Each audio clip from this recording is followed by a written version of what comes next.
របៀបលុប page ចេញពីក្នុង Facebook របស់យើងអញ្ចឹងសម្រាប់បងប្អូនដែលមាន page ច្រើនញញចង់លុបបាទអាចមើលវីដេអូនេះបានបាទចូលមកកាន់ Facebook មកបាទចូលកន្លែង profile ចុចកន្លែង3 tray បងប្អូនចូលកន្លែងពាក្យថា setting and privacy ចូលកន្លែង setting ម្ដងទៀតបាទមើលទៅមកទៀតអ្នកនរគ្នាអូសមកក្រោមមកបាទយើងរកពាក្យមួយដែលគេឲ្យឈ្មោះថា assist and control បាទកន្លែងនេះមានខ្ចៅទូចមួយបាទអញ្ចឹងអ្នកនរគ្នាចង់លុប page អញ្ចឹងបងប្អូនរើសពាក្យខាងក្រោមនេះបាទលុបជាអចិន្ត្រៃយ៍មានន័យថាលុបជារៀងរហូតណាបាទអូខេអញ្ចឹងយើងចុច continue មកបាទមើលទៅមកទៀតអ្នកនរគ្នាវាឲ្យរើសថាតើយើង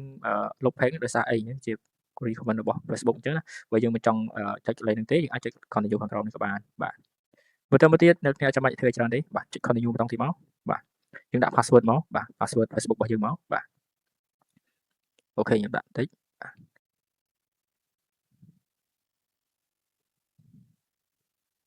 អូខេអញ្ចឹងយើងចុច